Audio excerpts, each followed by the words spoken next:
जय श्री लक्ष्मीपते नारायण नमा। भक्तों, आज 21 जून 2025 योगिनी एकादशी व्रत के दिन आप सभी भक्तों को योगिनी एकादशी व्रत कथा अवश्य सुननी चाहिए। पूजा के दौरान कथा सुनने से समस्त पापों का नाश होता है और आपकी पूजा सफल मानी जाती है। तो आपसे अनुरोध है कि आप इस कथा को संपूर्ण सुने। साथ ही इस वीडियो में आप जानेंगे एकादशी व्रत का पारण भी कब करें, सही समय और पारण में क्या खाएं क्या नहीं, समस्त जानकारी। तो आइए भक्तजनों, शुरू करते हैं। एक बार युधिष्ठिर ने भगवान श्री कृष्ण से निवेदन किया कि आप आषाढ़ कृष्ण एकादशी के व्रत विधान और महत्व के बारे में बताइए। धर्मराज युधिष्ठिर के इस निवेदन पर भगवान श्री कृष्ण ने कहा कि इस एकादशी को योगिनी एकादशी के नाम से जानते हैं। जो व्यक्ति योगिनी एकादशी का व्रत रखता है वह सभी प्रकार के पापों से मुक्ति पा जाता है। मृत्यु के बाद उसे स्वर्ग में स्थान प्राप्त होता है। इतना ही नहीं, इस व्रत के करने से व्यक्ति को 80,000 ब्राह्मणों को भोजन करवाने के बराबर पुण्य प्राप्त होता है। योगिनी एकादशी की कथा पुराणों में कुछ इस प्रकार बताई गई है, सो ये युधिष्ठिर ध्यान पूर्वक सुनिएगा। कुबेर नाम का एक राजा स्वर्ग के अलकापुरी में निवास करता था। वह भगवान शिव का बहुत बड़ा भक्त था। वह प्रतिदिन विधि विधान से भोलेनाथ की पूजा किया करता था। उसकी पूजा के लिए हेम नामक माली प्रतिदिन फूल, बेलपत्र आदि देता था। उसकी पत्नी का नाम विशालाक्षी था। वह अत्यंत ही सुंदर महिला थी। एक दिन की बात है, हेमान सरोवर से फूल लेकर आया, लेकिन घर पर वह अपनी पत्नी से हास्य विनोद करने लगा और देखते ही देखते काम वासना में लिप्त हो गया। दूसरी ओर राजा कुबेर की पूजा का समय हो गया था। वह माली के फूल लाने की प्रतीक्षा कर रहा था, लेकिन हेम फूल लेकर नहीं आया। सुबह से दोपहर हो गई, लेकिन वह नहीं आया। तब कुबेर ने अपने सुरक्षा कर्मियों को इस बात का पता लगाने के लिए उसके घर पर भेजा कि जाकर देखो हेम आज पुष्प लेकर क्यों नहीं आया है।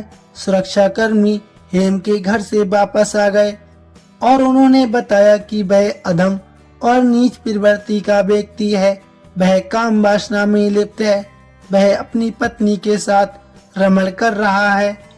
ये बातें सुनकर राजा कुबेर नाराज हो गए और उन्होंने हेम को अपने दरबार में बुलवाया।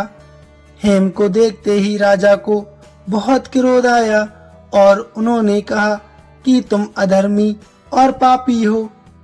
भगवान शिव की पूजा के लिए आज तुम फूल लेकर नहीं आए। तुमने भगवान शिव का अपमान किया है। इस वजह से मैं तुम्हें श्राप देता हूँ। राजा कुबेर ने हेम को श्राप दिया कि तुमको कोढ़ हो जाएगा और तुम मृत्यु लोक यानी धरती पर कष्ट भोगोगे। इतना ही नहीं, तुमको पत्नी का वियोग भी सहन करना पड़ेगा। राजा के श्राप के प्रभाव से हेम स्वर्ग से धरती पर आ गिरा। उसके पूरे शरीर पर कोढ़ हो गया। साथ में उसकी पत्नी भी उससे अलग हो गई थी। वह कहीं भी उसे दिखाई नहीं दे रही थी। वह जंगल में इधर उधर भटक रहा था। बिना भोजन और पानी के उसका बुरा हाल हो गया था। कोढ़ के कारण वह रात में सो भी नहीं पाता। हालांकि महादेव की कृपा से उसे पहले की अपनी सारी बातें याद थी।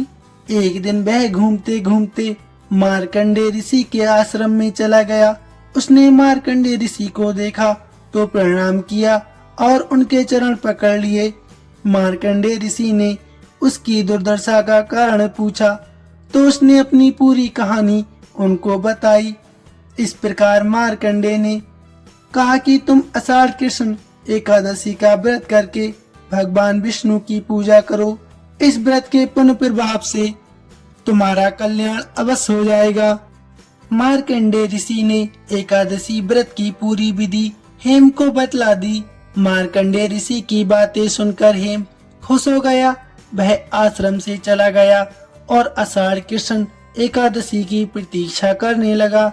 जब आषाढ़ कृष्ण एकादशी आई तो हेम ने विधि विधान से व्रत रखा और भगवान विष्णु की पूजा की। रात्रि में जागरण करके अगले दिन पारण किया और भगवान विष्णु से प्रार्थना की, हे प्रभु, आप ही मेरे कष्टों से मुझे मुक्ति दिला सकते हैं। श्री हरि, आप मुझ पर कृपा करें, मेरा कोढ़ खत्म कर दें। हेम की ऐसी करुणा भरी बात सुनकर भगवान श्री हरि विष्णु ने उसका दुख दूर कर दिया, उसे कोढ़ मुक्त कर दिया, उसे नया शरीर प्राप्त कर दिया, उसे दोबारा स्वर्ग में रहने का मौका प्रदान कर दिया। उसकी पत्नी विशालाक्षी भी उसके पास आ गई थी।